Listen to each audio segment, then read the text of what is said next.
অগ্নি পরীক্ষা পার করে হাঁফ ছেড়ে বাঁচল আর্জেন্টিনা। বিশ্ব চ্যাম্পিয়নদের চোখে চোখ রেখে লড়াই কেপ ভার্দের। মেসির নৈপুণ্যে ৩-২ গোলে জিতে শীর্ষ ১৬তে আলবিসেলেস্তেরা। আয়াতুল্লাহ খামেনিকে শেষ বিদায় জানাচ্ছে ইরান। জানাজায় অংশ নেবেন কোটি মানুষ। তেহরানে অর্ধ শতাধিক দেশের প্রতিনিধি। ৬ দিনের আনুষ্ঠানিকতা শেষে ৯ জুলাই দাফন। ৮ মাস অবস্থান করে ১২ লাখ টাকার বিল বকেয়া রেখে হোটেল ত্যাগ। অভিযোগ অনৈতিক কর্মকাণ্ডেরও কাঠগড়ায় এনসিপির ৫ নেতা। তদন্ত করে ব্যবস্থার ঘোষণা দলের। পানি সংকটকে পুঁজি করে রাজধানীতে অবৈধ সংযোগের সিন্ডিকেট। রাতের আধারে চলছে চোরাই লাইনের কারবার। লাখ লাখ টাকা হাতিয়ে নিচ্ছে চক্র। ব্যবস্থার আশ্বাস ওয়াসার। এবং শত কোটি টাকা মূল্যের ৩ শতাধিক গাড়ি নিয়ে বিপাকে চট্টগ্রাম বন্দর। ১০৮টি চলাচল অনুপযোগী। মামলা চলায় স্ক্র্যাপ করতে পারছে না কাস্টম। বাকিগুলো নষ্ট হওয়ার পথে। যুক্তরাষ্ট্র ও ইসরায়েলি হামলায় নিহত ইরানের সাবেক সর্বোচ্চ নেতা আয়াতুল্লাহ আলী খামেনির মরদেহ ৪ মাস পর জনসমক্ষে।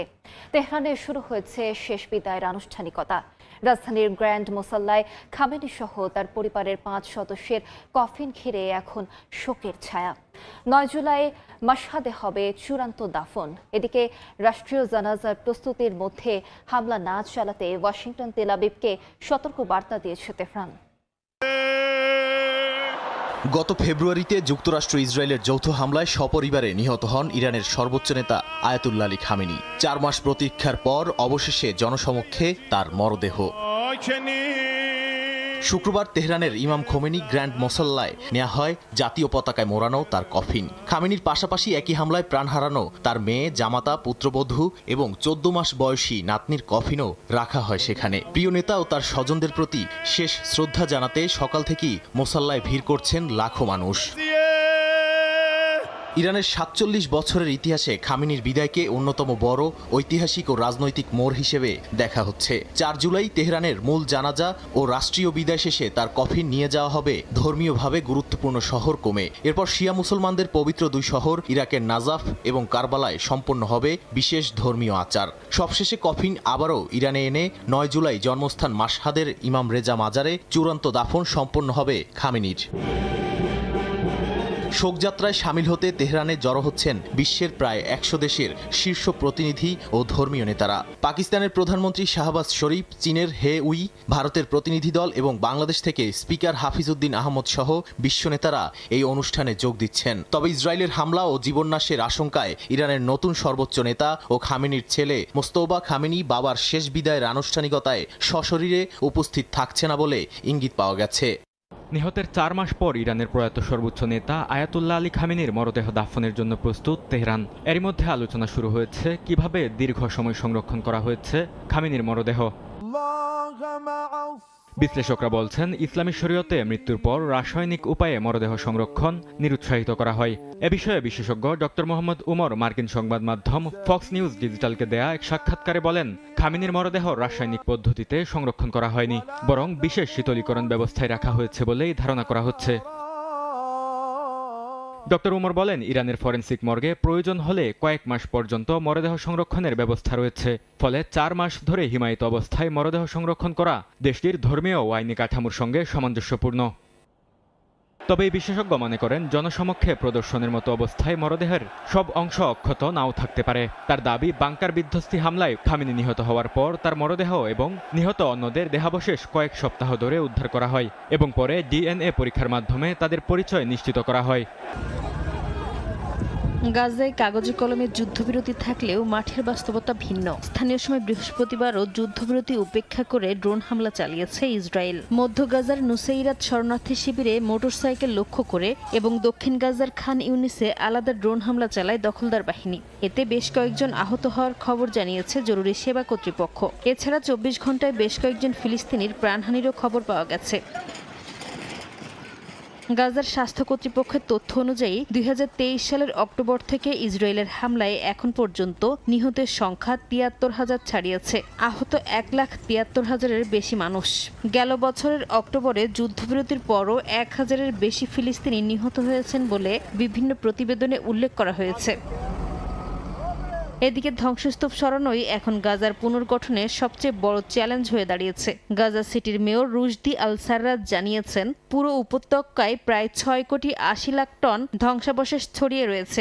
সড়ক সচল করা গেলেও আবাসিক, বাণিজ্যিক এবং সরকারি ভবনের ধ্বংসস্তূপ সরাতে জাতিসংঘ সহ আন্তর্জাতিক সংস্থাগুলোর আরও দ্রুত পদক্ষেপের আহ্বান জানিয়েছেন তিনি।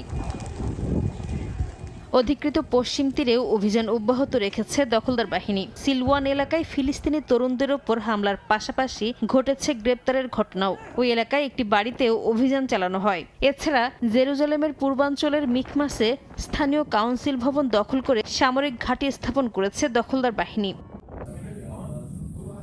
যুদ্ধবিরতির মধ্যেও লেবাননে হামলা অব্যাহত রেখেছে ইসরায়েল। সবশেষ দক্ষিণ লেবাননের নাবাতিহ শহরের আল ফাওকার গান্দুর হাসপাতালকে লক্ষ্যবস্তু বানানো হয়েছে।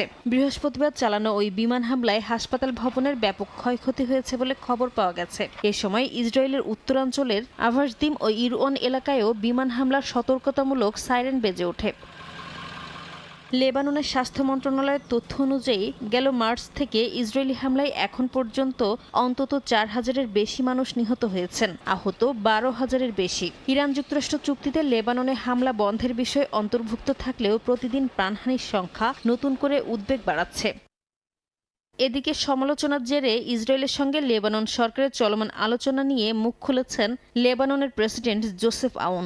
বলেন, এই আলোচনা লেবাননের স্বার্থ রক্ষার লক্ষ্যেই হচ্ছে। দেশের 1 ইঞ্চি ভূখণ্ডও ছাড় দেয়া হবে না বলেও মন্তব্য করেন তিনি।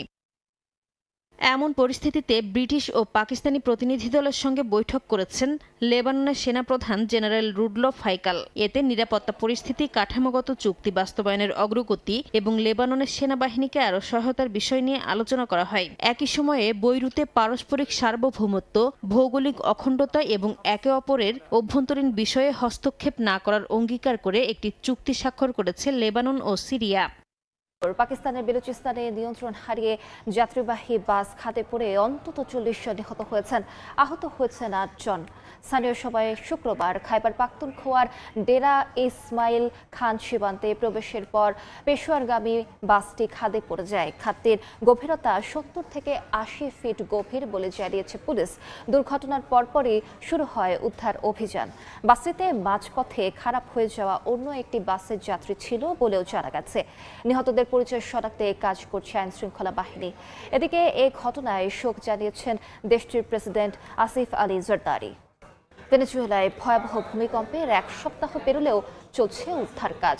বৃহস্পতিবারও এক নিরাপত্তা রক্ষীকে জীবিত উদ্ধার করা হয়। সরকারি হিসেবে এই দুর্যোগে প্রাণহানি বেড়ে দাঁড়িয়েছে 2,595 জনে। আহত হয়েছেন 11,000-এরও বেশি মানুষ। তবে সরকারের বিরুদ্ধে হতাহতের প্রকৃত তথ্য গোপনের অভিযোগ তুলেছেন বিরোধী নেত্রী মারিয়া করিনা মাচাদো।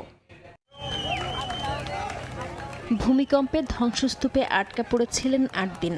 এরপর অলৌকিকভাবে বেঁচে ফিরলেন হার্নান আলবার্তো গিল। ভেনেজুয়েলার লাগুয়াইরার একটি শপিং মলে নিরাপত্তা রক্ষী হিসেবে কাজ করতেন তিনি। ভূমিকম্পে শপিং মলটি ধসে পড়লে ধ্বংসস্তূপের নিচে আটকা পড়েন আলবার্তো। 8 দিন পর সুড়ঙ্গ খুঁড়ে তার কাছে পৌঁছায় এল সালভাদর ও চিলির উদ্ধারকারী দল। পরে তাকে নিরাপদে উদ্ধার করে হাসপাতালে ভর্তি করা হয়। গেল 24 জুন ভেনেজুয়েলায় কয়েক সেকেন্ডের ব্যবধানে আঘাত হানে 7.2 ও 7.5 মাত্রার দুটি শক্তিশালী ভূমিকম্প। এতে লাগুয়াইরা উপকূলীয় অঞ্চল কার্যত ধ্বংসস্তূপে পরিণত হয়। প্রাণ হারান বহু মানুষ। ধ্বংসস্তূপ সরিয়ে এখনও নিখোঁজদের খোঁজে উদ্ধার অভিযান চালিয়ে যাচ্ছেন উদ্ধারকর্মীরা। দুর্গত মানুষের সহায়তায় এগিয়ে এসেছেন সাধারণ মানুষও। দেশের পশ্চিমাঞ্চলের তাচিরা রাজ্য থেকে 800 কিলোমিটার পথ পাড়ি দিয়ে রাজধানী কারাকাসের একটি আশ্রয়কেন্দ্রে হাজারো বাস্তুচ্যুত মানুষের জন্য গরম খাবার রান্না করছে একটি স্বেচ্ছাসেবী পরিবার। তাদের মতে শুধু অর্থ দিয়ে নয়, দুর্যোগের সময় মানুষের পাশে সরাসরি দাঁড়ানোই সবচেয়ে বেশি জরুরি। এদিকে বিরোধী নেত্রী মারিয়া করিনা মাচাদো সরকারের বিরুদ্ধে ক্ষয়ক্ষতির প্রকৃত তথ্য গোপনের অভিযোগ তুলেছেন। দেশটির মানবাধিকার সংস্থা প্রভেয়াও বলছে, সরকারি হিসাব নিয়ে অনেক প্রশ্ন রয়ে গেছে। তবে নিখোঁজের সংখ্যা অনেক বেশি থাকায় প্রকৃত প্রাণহানির চিত্র সামনে আসতে আরও সময় লাগবে বলছেন সংশ্লিষ্টরা। মর্গগুলোতেও তৈরি হয়েছে চরম চাপ। অনেক মরদেহের পরিচয় শনাক্ত করতে ট্যাটু, পোশাক বা দাঁতের গঠনের উপর নির্ভর করতে হচ্ছে। ব্যয়বহুল হওয়ায় ডিএনএ পরীক্ষাও করা হচ্ছে না। নিখোঁজ স্বজনদের খুঁজতে অনেকেই এখন বেসরকারি অনলাইন ডেটাবেজের সহায়তা নিচ্ছেন। রাশিয়ার ভয়াবহ ক্ষেপণাস্ত্র ও ড্রোন হামলায় কেঁপে উঠল ইউক্রেনের রাজধানী কিয়েভ। টানা 11 ঘন্টার হামলায় নিহত হয়েছেন 21 জন, আহত অন্তত 90 জন। মস্কো বলছে রুশ তেল স্থাপনায় ইউক্রেনের হামলার জবাবেই চালানো হয়েছে এই আক্রমণ। মার্কিন এক গবেষণা প্রতিষ্ঠানের তথ্য বলছে 4 বছরের যুদ্ধে মোট হতাহতের সংখ্যা 20 লাখ ছাড়িয়েছে।